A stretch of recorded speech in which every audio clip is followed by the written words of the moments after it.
Se você veio para cá com o coração aberto, né, em espírito sensível, você vai entender que Deus já está falando com você.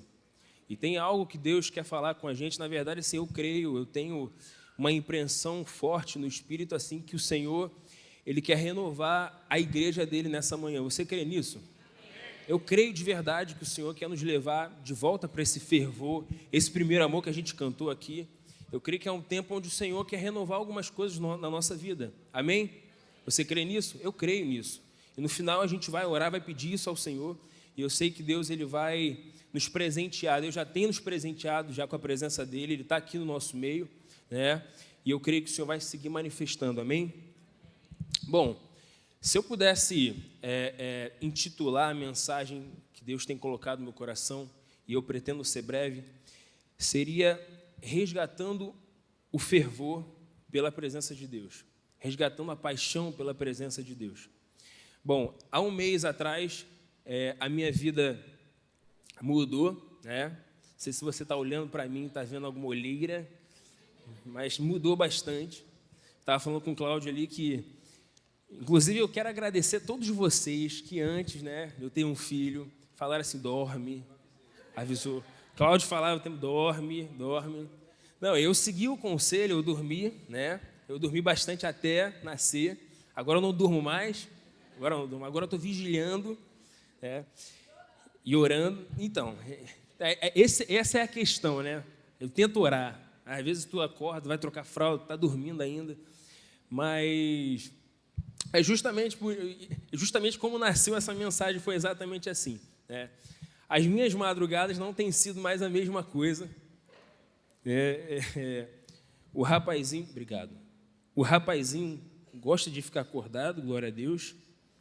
Eu estou entendendo mais daquele versículo, né, de que aquele que me guarda não dorme, né?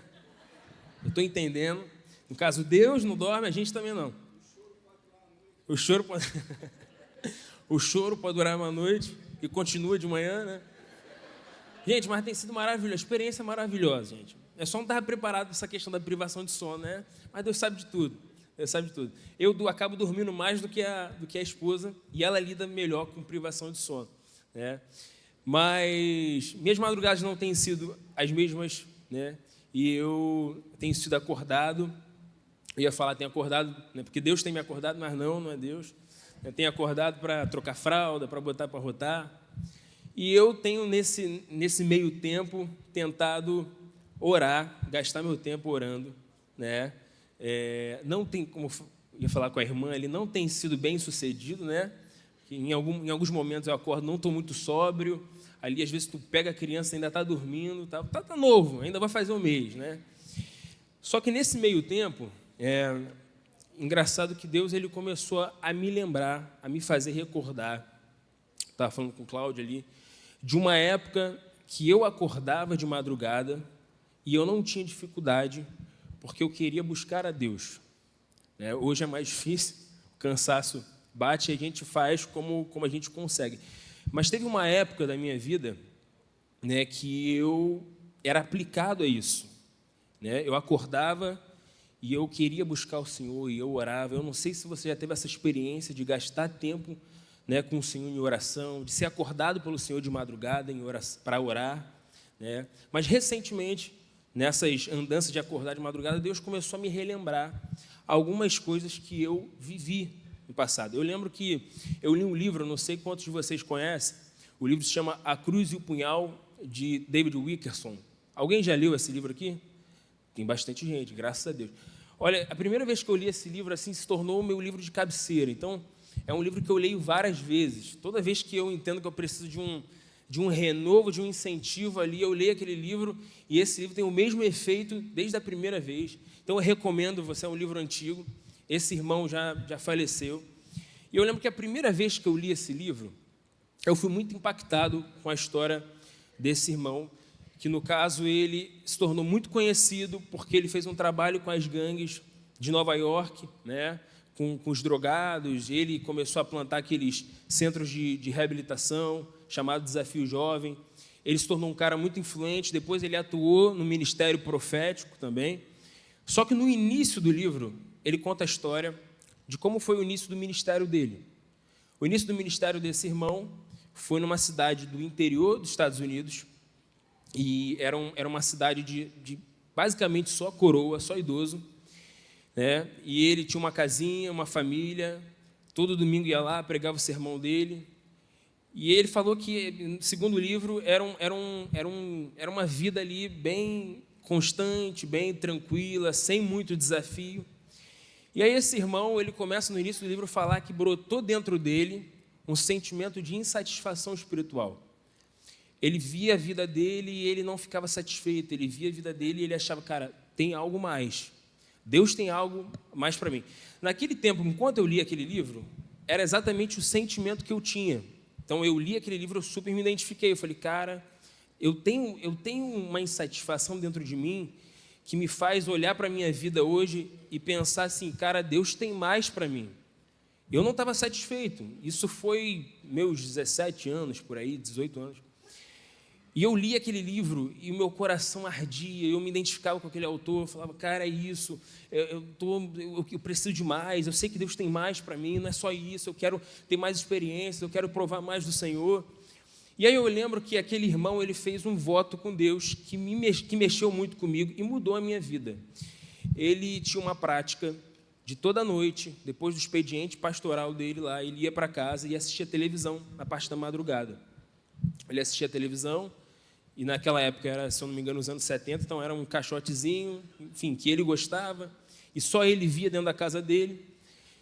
E aí ele começou a ser consumido por esse sentimento de insatisfação espiritual, de inconformismo, eu quero mais, e ele fez um voto com Deus, falou assim, Senhor, se é o Senhor que está colocando esse sentimento dentro de mim, eu vou fazer um voto com o Senhor, eu vou vender essa televisão, e eu vou gastar o tempo que eu vejo essa televisão, eu vou gastar agora orando, buscando o Senhor.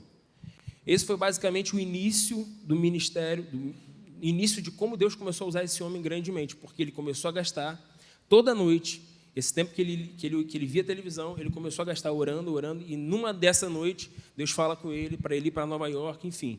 E acontece tudo que tem que acontecer, e eu te animo a ler esse livro. Eu lembro que nessa época, eu estava na casa dos meus pais, era solteiro, então não podia vender a televisão, né? Ia ser uma surpresa desagradável. Mas eu falei, eu não preciso vender a televisão, mas eu posso parar de, seja televisão, seja mídia social, eu posso encerrar entretenimento na parte da noite ali, da madrugada, e eu desejei aquilo. Eu vou fazer igual esse cara, eu vou gastar tempo em oração. E aí eu não sei se meu pai lembra, porque chegou uma época que as orações constantes, eu acho que animou meu pai também, então a gente meio que montava uma escala ali, então era de 10 à meia-noite, era ele lá no quarto, e aí chegava meia-noite, eu ficava lá na porta, não queria atrapalhar, mas eu chegava na porta, meu horário, e eu estabeleci com Deus que eu iria gastar tempo de meia-noite até acabar, né? E eu fiquei alguns meses assim, e eu comecei a ter muita experiência com Deus. Isso foi lá na época de 2000, final de 2014, início de 2015, mais ou menos, eu não lembro direito. Eu sei que eu comecei a ter experiências com Deus e aquela fome pelo Senhor começou a aumentar. Isso no final de 2014. No início de 2015, esse desejo de buscar o Senhor aumentou. E eu falei com o Senhor, eu quero iniciar esse ano buscando ao Senhor de uma forma que eu nunca busquei antes. Eu não sei, novamente, falo para você, eu não sei se você já se achou num lugar, né, numa posição desse tipo, desse sentimento de insatisfação. Cara, eu quero mais do Senhor. Mas eu tive esse sentimento e eu decidi, cara, eu quero fazer algo diferente. Se eu quero algo diferente de Deus, eu entendi que eu precisava também fazer algo diferente, eu precisava sacrificar mais, eu precisava buscar mais. Eu via aquele texto de Ezequiel sobre o rio, né, que tem seus níveis de profundidade, e eu entendi assim, cara, ninguém me limita de ir para a profundidade, eu que vou falar qual é o nível que eu quero, entendeu? E naquele momento ali, eu fui cheio de uma vontade de conhecer o Senhor, e eu fiz mais um voto com o Senhor. Iniciou o ano de 2015, eu falei, Senhor, eu quero te conhecer, e eu vou focar nisso, eu quero buscar o Senhor, eu quero ter experiências contigo. E eu comecei o ano de 2015 focado. A gente tem, todo início de ano, uma cultura de ler a Bíblia anualmente, certo? Eu não sei se você já fez isso, não sei se você está fazendo isso, mas naquele ano eu comecei a ler e eu, no final do ano, depois vi que eu tinha lido quase 3 vezes a Bíblia só naquele ano. E estava buscando ao Senhor, e estava ali orando, gastando tempo de oração. Aquilo que eu fazia, poucas horas de madrugada, eu gastava durante o dia. E isso daí era no final do meu ensino médio, então eu tinha responsabilidade de estudar para concurso, para aquilo. Só que eu queria só conhecer o Senhor. E quanto mais eu buscava, mais a fome aumentava. E eu comecei a ter experiências com Deus. E natural que quanto mais você busca, mais você tem frutos também. E eu comecei a ter experiências com o mundo espiritual. A primeira vez que eu comecei a ver ou andar nos dons espirituais, foi um ano ímpar, foi um ano maravilhoso, entendeu? Foi um ano que eu não esqueço. Qual é o problema disso? Passou o ano, entrou 2016 e eu já não tinha mais a mesma intensidade. O que eu vivia foi maravilhoso. E eu guardo até hoje. Inclusive, estou contando para vocês algo que eu vivia há 10 anos atrás. E eu vivi aquilo dali, eu guardei aquelas experiências, eu guardei tudo que eu vivi no Senhor, mas em 2016 já não era mais a mesma coisa. Eu comecei a ter mais responsabilidades, comecei a ficar com um tempo mais reduzido, e, sem perceber, comecei a ficar um pouco distraído. Buscava o Senhor, mas já não era com a mesma intensidade, já não era com o mesmo fervor. Tinha experiências com o Senhor, mas já não buscava como antes, a fome já não era a mesma. Eu lembro que 2016 passa, entra 2017, e agora eu estava ali focado em estudar, em fazer concurso, em trabalhar. E aquilo que antes tinha diminuído, agora diminuiu drasticamente. E aí eu me tornei uma pessoa que eu considerava ali mediano. Eu frequentava a reunião, eu ia, fazia o meu devocional, mas aquele sentimento de insatisfação, que, cara, eu preciso de mais, aquela fome espiritual, já não era mais a mesma coisa. E aí eu lembro que eu tive um sonho, e esse sonho é parte daquilo que eu quero falar com você nessa manhã. Esse sonho foi um confronto de Deus, isso há 8 anos atrás, e esse confronto ele segue atuante. Recentemente, ele voltou à tona, ganhou proporção, e eu creio que esse confronto não é só para a minha vida, e eu quero poder compartilhar com você. Esse sonho foi em 2017. Eu sonhei que eu estava no deserto, no arraial ali de Israel. Imagina milhares de tendas e o tabernáculo no meio, o tabernáculo de Moisés. Eu não sei se você consegue idealizar essa imagem, mas era um deserto e eram milhares de tendas e o tabernáculo de Moisés ali no meio. E eu lembro que no sonho eu estava sozinho. Só que eu achava interessante porque eu olhava para o tabernáculo e eu via cortina rasgada, eu via coluna derrubada, e eu achava muito estranho. Era como se tivesse tido uma tempestade. Passou ali um vento forte e derrubou tudo. E eu comecei a entrar, curioso, e aí entrei ali no primeiro átrio, vi o tanque ali onde sacrificavam, onde faziam ali as suas lavagens, e ele estava sujo, ele estava meio torto. Entrei ali no lugar santo, onde tinha o candelabro, e para o meu espanto, o candelabro estava caído e apagado. E aí eu olhava para o altar, e aí eu vi um altar torto, e um altar cheio de cinzas. O que mais me chamou a atenção nesse sonho, na época, foi isso, o altar cheio de cinza, lotado de cinzas. E aquilo dali, na altura do campeonato, no sonho, eu já sabia que se tratava da minha vida, do meu coração. E aí eu lembro que Deus falava comigo no sonho assim, ó, restaura o teu altar, restaura o teu altar. A cena muda, e aí agora sou eu com uma vassoura, varrendo o chão cheio de terra, ajeitando o candelabro. E aí uma outra cena que me marcou foi eu limpando o altar e tirando as cinzas. Eu acordo de madrugada, era no verão, e eu lembro que eu dou uma checada no meu WhatsApp, ali fui dar uma olhada, não sei porquê, mas para o meu espanto, eu tinha acabado de receber uma pregação de um homem chamado Leonard Ravenhill, falecido também, um homem de Deus, e o título da pregação é Reconstrua o seu altar. Daí, naquele momento, eu já não tinha mais dúvida de que Deus estava me confrontando. Deus estava me confrontando. E a cena e a imagem que não saía da minha cabeça era do meu altar cheio de cinzas. Um altar cheio de cinzas, ele é uma evidência de que um dia ele queimou sacrifício, e um dia ele foi atuante, e de que hoje, naquele momento, já não funcionava mais. Um altar cheio de cinzas, na verdade, eu olhei, Deus estava me confrontando, era, na verdade, um confronto de que eu estava vivendo de experiências do passado, eu estava vivendo numa nostalgia espiritual e de que, naquele momento presente, já não queimava mais como antes. Eu estava olhando para um altar cheio de cinza e não queimava sacrifício, mas também não estava limpo. Ele estava ali com uma evidência de que eu tinha tido experiências. Vocês estão entendendo? Estão entendendo? E aquilo me confrontou, porque era um fato. Era um fato. Toda vez que eu olhava para o passado, eu ficava feliz, eu ficava alegre, eu tive um tempo tão bom com o Senhor, e olhava para o meu presente e via que aquilo dali tinha esfriado, que o fervor já não era mais a mesma coisa. Vocês entendem isso? Eu ficava preso naquilo, numa nostalgia, e eu comecei a perceber, de verdade, que existe um perigo, e que eu estava correndo, um perigo de, na caminhada com Deus, a gente perder o fervor pelo Senhor, de andar no piloto automático, de começar a fazer e a viver sem saber o porquê, sem saber por quem eu estou fazendo, e era exatamente como eu estava vivendo. Eu já tinha fruto, eu já estava cuidando de um ou outro, mas já fazia isso daí no piloto automático, fazia porque tinha que fazer. Comecei a perceber que eu já estava buscando ao Senhor para ter conteúdo, para poder ter palavra, para poder dar, e não com aquele desejo de poder conhecer o Senhor, de poder estar num lugar de intimidade com o Senhor.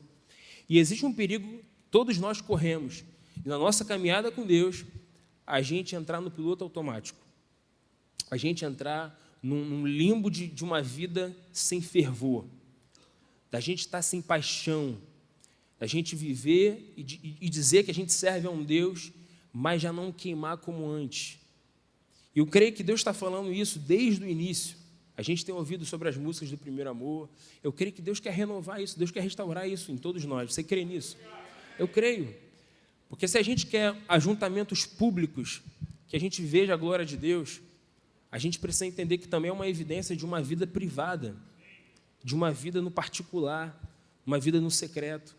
Nós já vivemos, como igreja, momentos aqui onde a vigília não tinha fim, onde ninguém queria pegar microfone. E Deus é um Deus de renovo. Deus não é um Deus do passado, Deus é um Deus do presente. Aquilo que a gente viveu, aquilo que talvez você tenha vivido no passado, você pode viver hoje. Porque Deus não cessou de trabalhar, Deus não cessou, Deus não mudou o caráter dele, Deus segue querendo se aproximar de você, Deus segue querendo te renovar, te dar uma força, um ânimo novo. Deus quer fazer isso.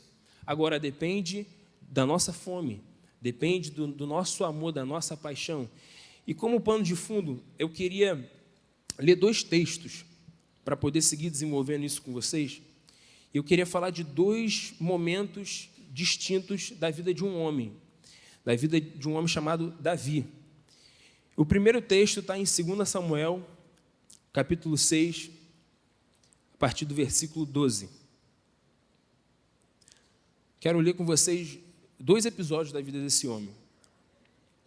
2 Samuel, capítulo 6, versículo 12. O texto diz assim, eu estou lendo na ARA, tá bom?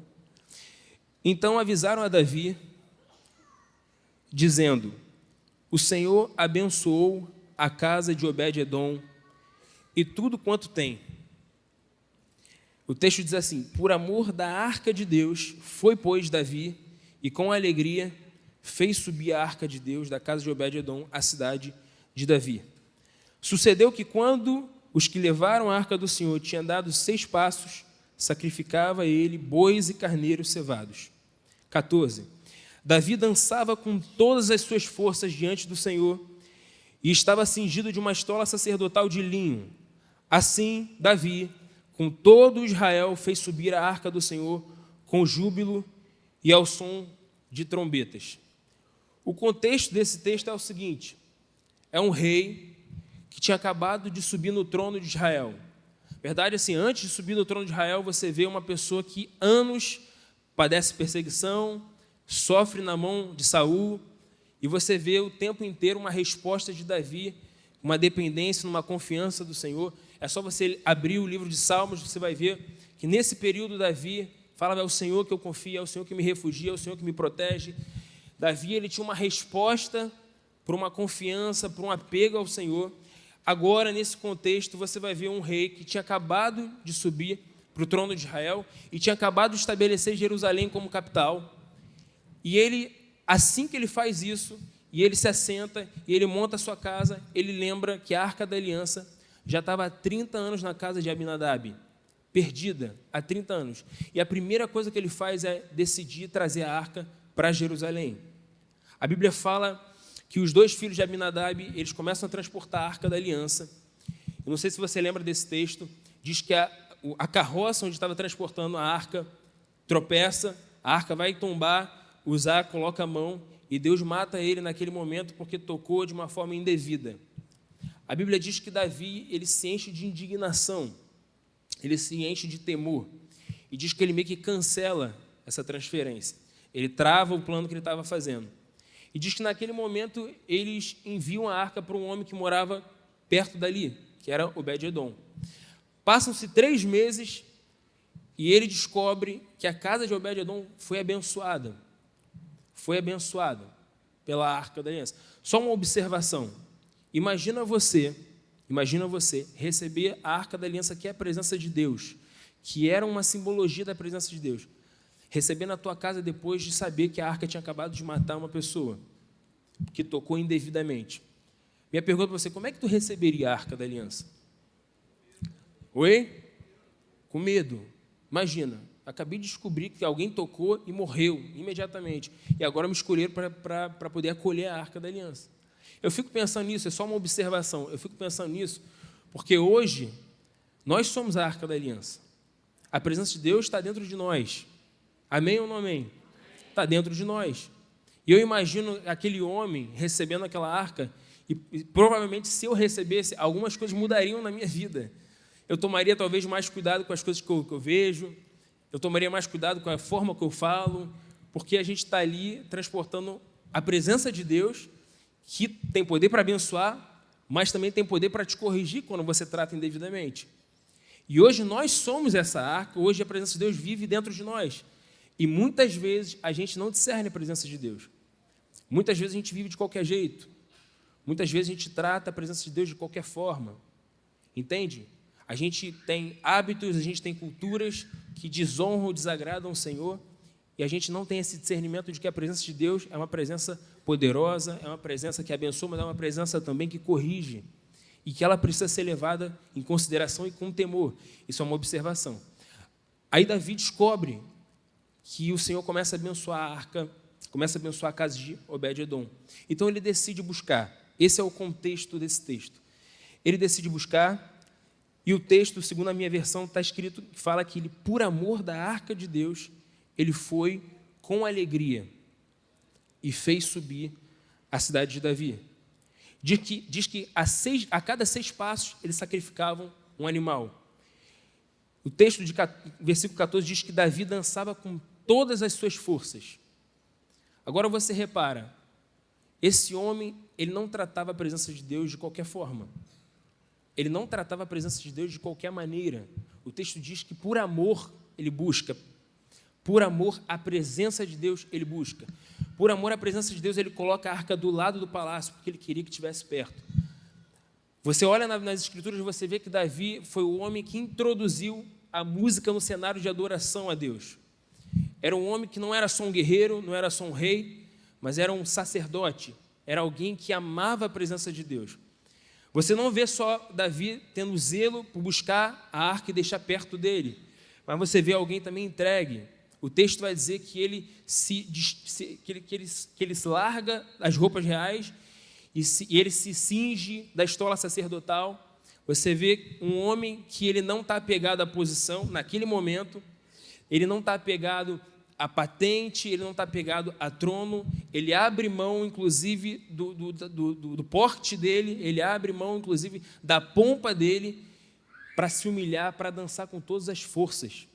Todas as forças. Mais tarde, quando ele chega em Jerusalém, a Bíblia vai falar que a esposa dele confronta. Vai falar assim, que papelão que você fez? Um rei dançando, um rei se tornando desprezível aos olhos das mulheres de Israel. E você imagina a cena? Imagino que dançar com todas as forças não é fazer um passo que Andros quer ensinar para o Cláudio, por aí, entendeu? dançar com todas as forças talvez seja algo escandalizante, entendeu? Eu não faço ideia. Mas era um homem que estava alegre, feliz, regozijante, estava fervoroso pela presença de Deus, e não importava quem estava vendo, quem não estava vendo. E aí Davi responde para Mical e fala assim, por acaso na presença de Deus eu não vou me humilhar? O Deus que tirou o reino do teu pai e me entregou, por acaso eu não vou me alegrar, não vou me humilhar, não vou me tornar mais desprezível aos olhos de Deus? Tu vê um homem que decide se humilhar, abre mão, e ele não tem constrangimento, ele não tem vergonha. E vou te falar uma coisa, nós somos assim quando a gente está no primeiro amor também. No início de tudo, quando você se apaixona pelo Senhor, tu não mede, tu não calcula, tu não pensa se o outro vai se incomodar, ou tu quer pregar para todo mundo, você prega para todo mundo, tu não tem interesse em vergonha, em timidez, em constrangimento, porque importa mais a presença de Deus, importa mais aquilo que Deus está fazendo dentro de você do que qualquer outra coisa. Talvez no momento que você foi fervoroso, ou viveu com o Senhor os teus melhores dias, talvez você também dançasse com todas as tuas forças, sem se importar também com o que os outros iriam pensar. Talvez você sacrificasse mais também, não a cada 6 passos, mas talvez você colocasse mais coisa no altar e você não media esforços. E é assim com a gente. A trajetória do cristão, de um discípulo, é uma trajetória de manter o fogo, de um avivamento contínuo. E Deus quer fazer isso com a gente. Deus quer nos resgatar de volta para essa posição. O segundo episódio da vida desse homem está no capítulo 11 de 2 Samuel também. Capítulo 11, a partir do versículo 1.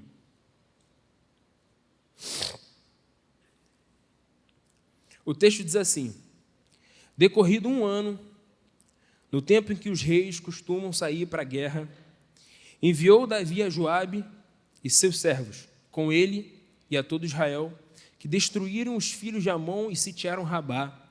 Porém, Davi ficou em Jerusalém. Versículo 2. Uma tarde levantou-se Davi do seu leito e andava passeando no terraço da casa real. Daí viu uma mulher que estava tomando banho e era ela muito formosa. Versículo 3. Davi mandou perguntar quem era. Disseram-lhe: é Batseba, filha de Eliã e mulher de Urias, o heteu. Então Davi enviou mensageiros que a trouxessem. Ela veio e ele se deitou com ela. Tendo-se ela purificado da sua imundícia, voltou para a sua casa. A gente sabe o desfecho dessa história. Do capítulo 6 para o capítulo 11, anos se passaram. O Davi, que a gente viu, novo, fervente, apaixonado pela presença de Deus, agora é um Davi mais velho, já tinha conquistado toda a capacidade de Israel, ele já tinha expandido o reino dele.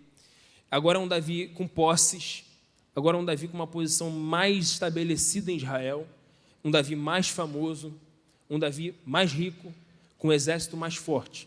Esse é o contexto. A Bíblia fala que naquele ano existia um tempo propício, que era a primavera, para os reis saírem para lutar. E diz que Davi, dessa vez, ele envia o exército dele. Era um homem que sempre participava das guerras. Não é à toa que quando decidiu construir o templo, Deus falou: você é um homem de sangue, deixa para o teu filho. Era um homem que tinha participação nas conquistas de Israel. Naquele ano, Davi envia o exército e decide ficar. Eu não sei se você sabe, eu não sei se você lembra disso, mas existia uma cultura de Israel que toda vez que o exército saía para guerrear, eles levavam a Arca da Aliança junto, porque aquilo dali era uma forma da presença de Deus estar no meio deles e fortalecendo a batalha. Naquele ano, provavelmente a Arca da Aliança também foi junto com o exército, mas a Bíblia fala que Davi decidiu ficar. O contexto é, numa tarde, no horário do almoço, ele levanta de um cochilo, vai para o terraço e ele vê uma mulher, cobiça, dorme com ela, engravida essa mulher, depois decide chamar o marido, tenta fazer uma armadilha, não dá certo, depois manda matar esse homem, bota na linha de frente e ele morre. A Bíblia fala que esse pecado, que era passível de morte, custou muito para Davi, custou muito, dividiu o reino dele. O juízo que o profeta Natan trouxe era o seguinte: a espada de Urias não vai se apartar da tua casa. Não vai se apartar da tua casa. Vai ter sangue. Os teus descendentes vão morrer tragicamente. A Bíblia fala que 4 filhos de Davi morrem. O primeiro, que a Batseba engravidou. Mais tarde, Aminon, porque um filho mata o outro. Mais tarde, Absalão, porque se revolta contra o rei. E no final de tudo tem um outro chamado Adonias, que tenta tomar o trono de Salomão e morre. 4 filhos, um reino dividido e uma tragédia anunciada dentro da família desse homem. E aí a gente acha muitas vezes, irmãos, que a queda de Davi, ela começou quando ele olha para uma mulher e deseja essa mulher. Eu vou te falar, na minha fé, onde começa a queda de Davi.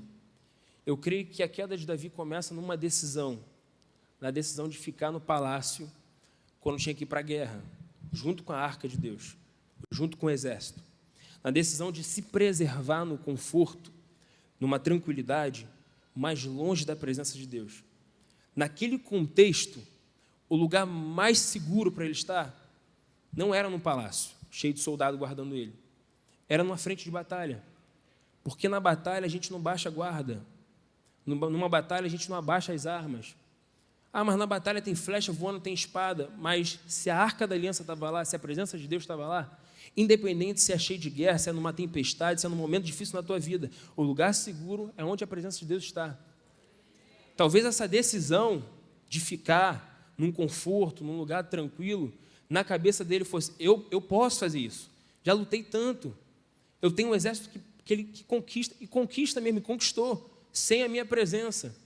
Ele pode fazer isso, mas na decisão de se poupar, na decisão de optar por um conforto, por uma vida tranquila, ele abaixa a guarda, e aquele fervor do primeiro episódio da vida dele, aquela paixão, já não é mais a mesma coisa. Ele se permite ficar longe, ele se permite ficar separado. E vou te falar, nas nossas vidas, meus irmãos, quando a gente começa a cair, quando é que a gente começa de fato a perder esse fervor, esse amor? Quando é que a gente começa a tropeçar na nossa vida? Eu vou te falar, não é quando a gente escolhe cair no pecado, não é quando a gente decide simplesmente ficar longe dos confrontos da batalha. A gente começa a cair quando a gente se permite ficar longe da presença de Deus. A gente começa a cair quando a gente começa a sabotar o tempo que a gente deveria ter com o Senhor. A queda de um discípulo de Jesus começa quando ele já não é mais fervoroso. Começa quando ele já não queima como antes. Começa quando ele preserva a sua tranquilidade, o seu conforto, quando ele começa a se poupar. E vou te falar uma coisa: a gente pode fazer muito para Deus, mas não está na posição que o Senhor deseja no nosso sacerdócio. A gente pode fazer muito para Deus, mas está acumulando cinzas no altar. A gente pode fazer muito para Deus, e a gente pode, inclusive, falar isso para Deus: Senhor, eu tenho aqui fruto, mas talvez esses frutos estarem também te afastando do lugar onde Deus não quer que você se afaste. A Bíblia fala de um episódio de Marta e Maria. Diz que Marta, preocupada em servir ao Senhor, e Jesus vai e chama a atenção e ensina para ela. Fala: Marta, você está inquieta e atarefada com um monte de coisa. Uma coisa importa, e Maria escolheu a melhor parte. Irmãos, eu não sei se você se identifica com alguém, mas eu vou falar para vocês com quem eu me identifico. Eu me identifico com Marta nessa história, porque por muitas vezes eu quis fazer para o Senhor com uma boa intenção, porque essa mulher não estava em pecado, ela estava querendo servir ao Senhor, e se você tivesse que receber alguém importante na tua casa, você também se preocuparia em dar o melhor para ele, em servir o melhor. Só que Jesus ensinou o seguinte: é que nada que você faça sobrepõe o momento e o tempo e o lugar onde Deus quer que você esteja, que é aos pés de Jesus. Esse é o lugar onde nós não devemos deixar, onde a gente nunca deveria ter deixado, porque a queda do discípulo de Jesus começa quando a gente opta pelo conforto, pela tranquilidade, pelas distrações, quando a gente vive no piloto automático, quando a gente faz o que faz para o Senhor, mas sem ter significado, sem ter combustível. A Bíblia fala que o combustível de Jesus para operar milagre era compaixão. Diz que quando ele estava de frente para a multidão ou de frente para o enfermo, o coração de Jesus se compadecia e ele ia e curava e ele libertava. Esse era o combustível, e muitas vezes a gente está fazendo no automático e não tem mais o combustível, não tem mais amor, não tem mais paixão, e a gente não entende por que está desanimado, e a gente não entende por que, meu Deus, a igreja parece que não anda, parece que o meu grupo também... Irmãos, o testemunho público é uma evidência assim da vida privada.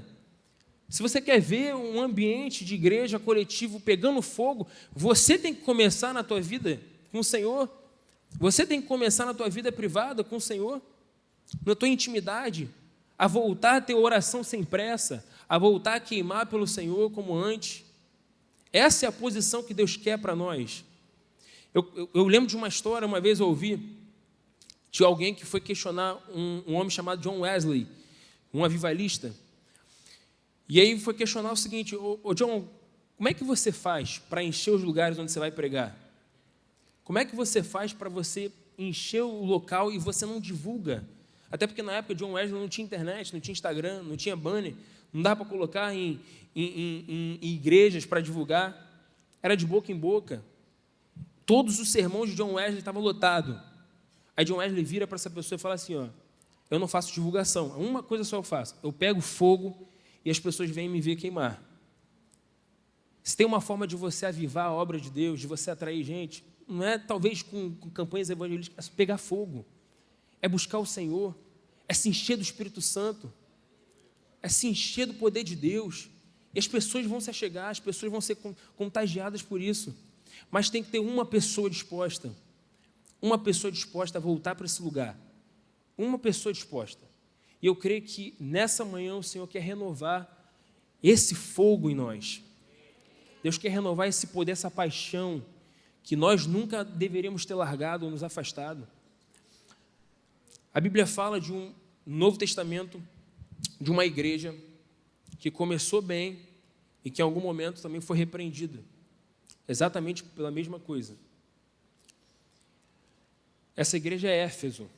A Bíblia fala que Paulo, você vai acompanhar no início de Éfeso, Paulo inicia a carta muito feliz, elogiando a fé daquela igreja.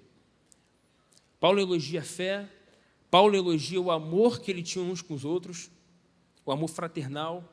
Você via que era um amor contagiante, forte. Paulo não só elogia, mas também faz uma oração. Ele ora para que os olhos do entendimento daquela igreja fossem abertos, para que eles vissem o segredo do poder de Deus. Paulo amava aquela igreja, Paulo incentivava aquela igreja porque via aquela igreja sincera, autêntica. Anos depois, agora não é mais uma carta de Paulo, agora é uma carta de Jesus. Jesus envia uma carta. Em Apocalipse, a Bíblia fala que Jesus envia através do profeta João, do apóstolo João, uma carta para a igreja de Éfeso. Está em Apocalipse, você pode abrir também comigo, capítulo 2, versículo 2. Versículo 1. E a carta de Jesus para essa igreja é a seguinte: ao anjo da igreja em Éfeso escreve: estas coisas diz aquele que conserva na mão direita as 7 estrelas e que anda no meio dos 7 candelabros de ouro.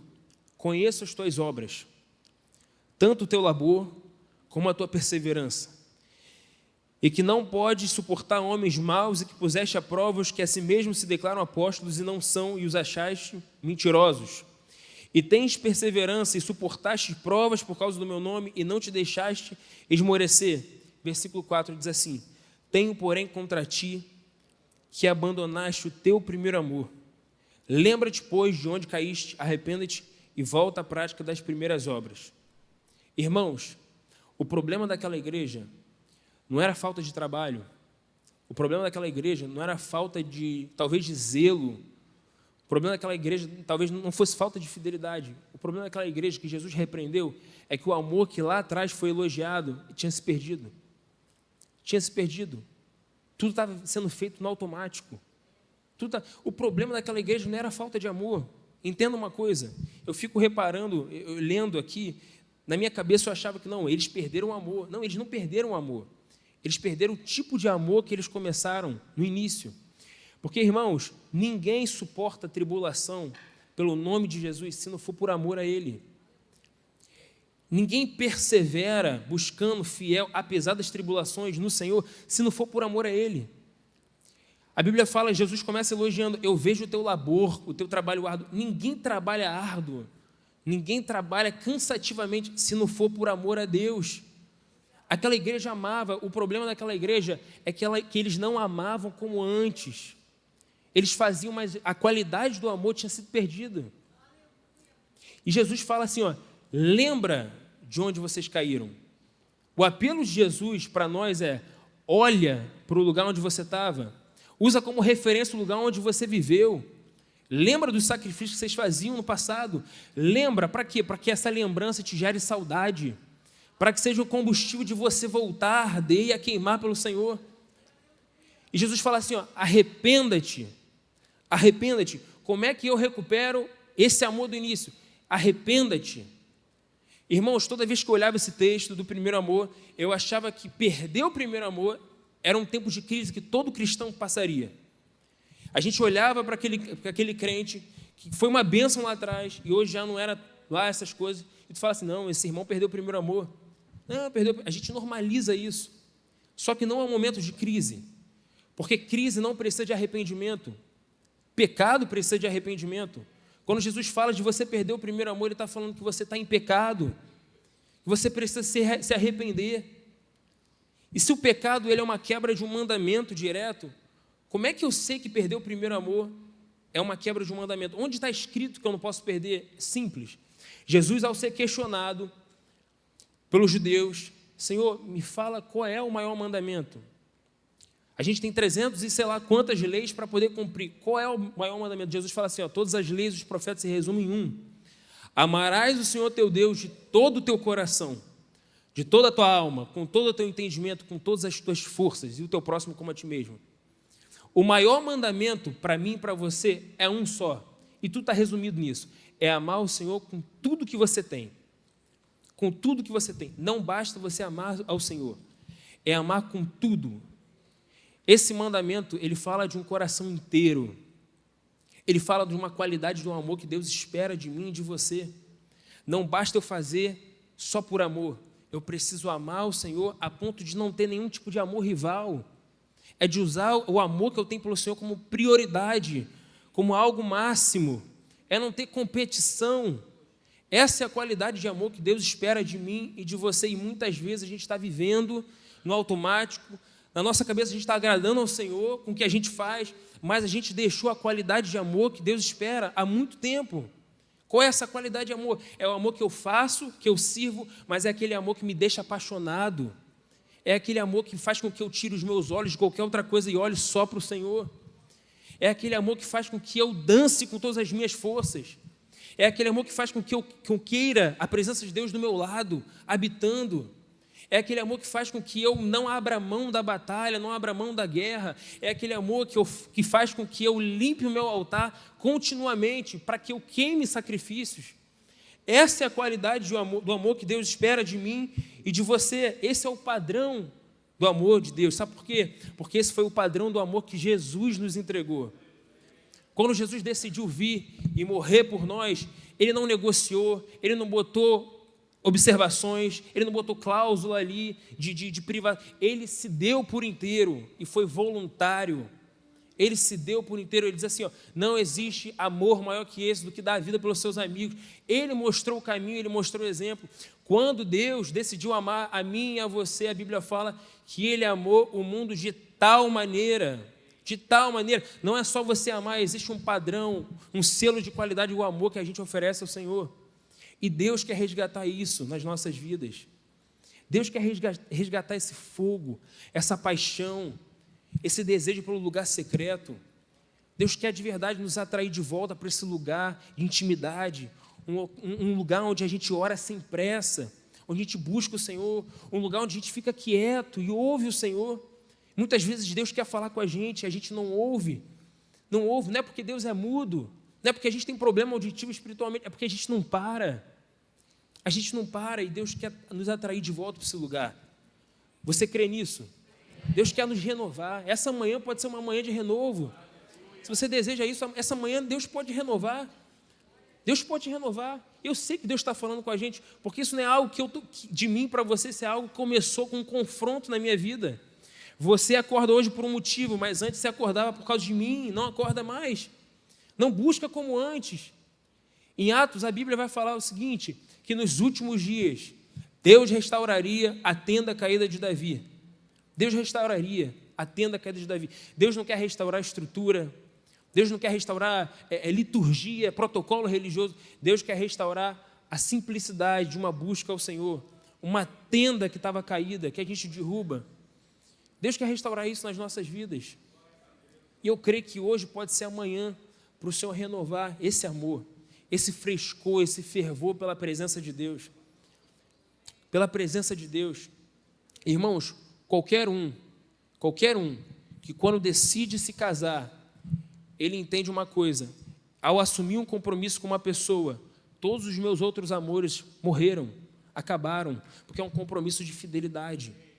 Se eu faço uma aliança com alguém, no dia que eu fiz uma aliança com a minha esposa, antes de falar para ela, no dia que brotou sentimento, já caiu em mim um senso de fidelidade, falando assim, todos os outros amores rivais acabaram, eu não tenho olhos mais para ninguém, é só para ela. No dia que você decidiu por uma aliança com Jesus, saiba de uma coisa: todos os amores que competem com o amor que você deveria dar ao Senhor devem morrer. Deve morrer. O Senhor precisa ser a tua prioridade. O Senhor precisa ser o teu bem maior, o teu amor, a tua paixão. O Senhor precisa ser essa. É assim que Ele espera ser para nós.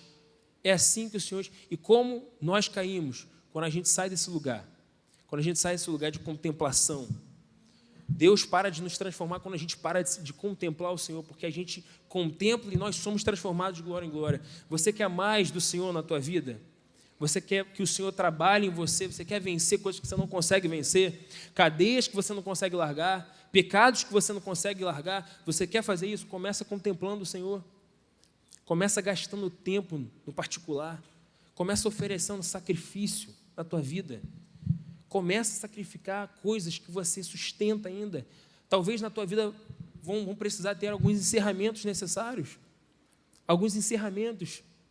Algumas coisas que você vai precisar abandonar. Por quê? Porque isso compete com o amor que você deveria dar ao Senhor. E como a gente ministrou, como a gente cantou algumas vezes, hoje é um dia que o Senhor quer nos conscientizar e trazer de volta o primeiro amor. Trazer de volta esse frescor, esse fervor pela presença de Deus. Você crê nisso? Você pode ficar de pé para a gente orar?